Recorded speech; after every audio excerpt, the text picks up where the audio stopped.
हम सब जानते हैं कि चाणक्य बहुत बड़े विद्वानों में से एक है और उनकी नीतियों को जो सुनता है वह भी विद्वान बन सकता है। इसीलिए चाणक्य की इस कहानी को जरूर सुने और अंत में चाणक्य के 5 विचारों को भी जरूर सुने। तो आइए शुरू करते हैं। एक समय की बात है, एक छोटे से गांव में एक गरीब लड़का रहता था जिसका नाम रामू था। रामू के पिता एक किसान थे और उनकी आर्थिक स्थिति बहुत खराब थी। लेकिन रामू के पास एक सपना था। वह पढ़ लिख कर बड़ा आदमी बनना चाहता था। रामू का गांव में एक छोटा सा स्कूल था। वह रोज सुबह उठकर स्कूल जाता और पूरी मेहनत से पढ़ाई करता। उसके पास स्कूल की किताबें खरीदने के लिए पैसे नहीं थे, इसलिए वह अपने दोस्तों की किताबें उधार लेकर पढ़ता था। रामू के अध्यापक ने उसकी मेहनत और लगन देखकर उसे प्रोत्साहित किया। अध्यापक ने उसे एक स्कॉलरशिप के बारे में बताया, जिसके जरिए वह शहर के बड़े स्कूल में पढ़ाई कर सकता था। रामू ने पूरी मेहनत से उस स्कॉलरशिप के लिए तैयारी की और आखिरकार उसे वह मिल गई। शहर के स्कूल में पढ़ाई करते हुए रामू ने और भी मेहनत की। उसने हर विषय में अच्छे अंक हासिल किए और कक्षा में हमेशा अव्वल आता था। उसकी मेहनत और लगन ने उसे सभी का प्रिय बना दिया। रामू ने उच्च शिक्षा के लिए एक अच्छे कॉलेज में दाखिला लिया और अपनी पढ़ाई पूरी की।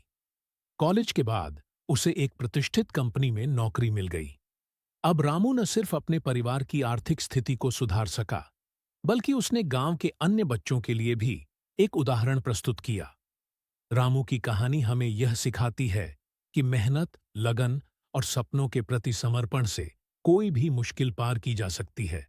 कठिन परिस्थितियों में भी हमें अपने सपनों को नहीं छोड़ना चाहिए, बल्कि पूरी मेहनत से उन्हें पूरा करने का प्रयास करना चाहिए। संघर्ष से सफलता। एक छोटे से गांव में रमेश नाम का एक लड़का रहता था। उसके परिवार की आर्थिक स्थिति बहुत खराब थी। उसके पिता एक किसान थे और मां घर का कामकाज संभालती थी। परिवार में पैसों की तंगी होने के बावजूद रमेश की पढ़ाई में दिलचस्पी थी। वह स्कूल के बाद खेतों में अपने पिता की मदद करता और रात को देर तक पढ़ाई करता था। रमेश का सपना था कि वह एक दिन बड़ा आदमी बने और अपने परिवार की हालत सुधारे, लेकिन उसे इसके लिए बहुत मेहनत करनी पड़ी। कई बार उसे बिना किताबों के पढ़ाई करनी पड़ी, लेकिन उसने कभी हार नहीं मानी। एक दिन स्कूल में एक शिक्षक ने रमेश की मेहनत और लगन को देखा और उसकी मदद करने का फैसला किया। शिक्षक ने उसे प्रोत्साहित किया और अपनी ओर से किताबें और आवश्यक सामग्री दी।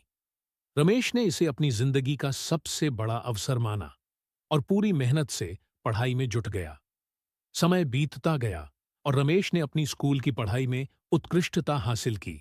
उसे एक अच्छी यूनिवर्सिटी में दाखिला मिला, जहां उसने स्कॉलरशिप की मदद से अपनी पढ़ाई पूरी की। बाद में उसने एक बड़ी कंपनी में नौकरी पाई और अपने परिवार की आर्थिक स्थिति को पूरी तरह से बदल दिया। रमेश की कहानी इस बात का प्रमाण है कि अगर आप कड़ी मेहनत और दृढ़ संकल्प के साथ अपने लक्ष्यों की ओर बढ़ते हैं, तो सफलता जरूर मिलती है। उसकी सफलता ने पूरे गांव को प्रेरित किया और उसे सभी के लिए एक मिसाल बना दिया। इस कहानी से हमें यह सीख मिलती है कि परिस्थितियां चाहे कैसी भी हों, अगर हमारे अंदर सच्ची लगन और मेहनत करने का जज्बा हो, तो कोई भी हमें सफल होने से नहीं रोक सकता। आइए एक और कहानी सुनते हैं। हार के बाद ही जीत है। एक समय की बात है, एक गांव में रामू नाम का एक गरीब किसान रहता था। रामू बहुत मेहनती था, लेकिन उसकी मेहनत का फल उसे नहीं मिल पा रहा था। खेत में फसल अच्छी नहीं होती थी और वह हर साल घाटे में रहता था। एक दिन गांव में एक संत आए। रामू ने सोचा कि संत से मिलकर अपने जीवन की परेशानियों का समाधान पूछे। वह संत के पास गया और अपनी समस्याओं को बताया। संत ने रामू को ध्यान से सुना और फिर कहा, तुम्हारी समस्या का समाधान तुम्हारे भीतर ही है। जब तक तुम हार मानोगे, तब तक तुम्हारी हालत नहीं बदलेगी। रामू ने पूछा, लेकिन मैं क्या करूं? संत ने मुस्कुराते हुए कहा, हर बार जब तुम गिरो, उठो और फिर से कोशिश करो। याद रखो, हार के बाद ही जीत होती है। रामू ने संत के शब्दों को दिल से लगा लिया और अपने खेत में दोगुनी मेहनत करने लगा।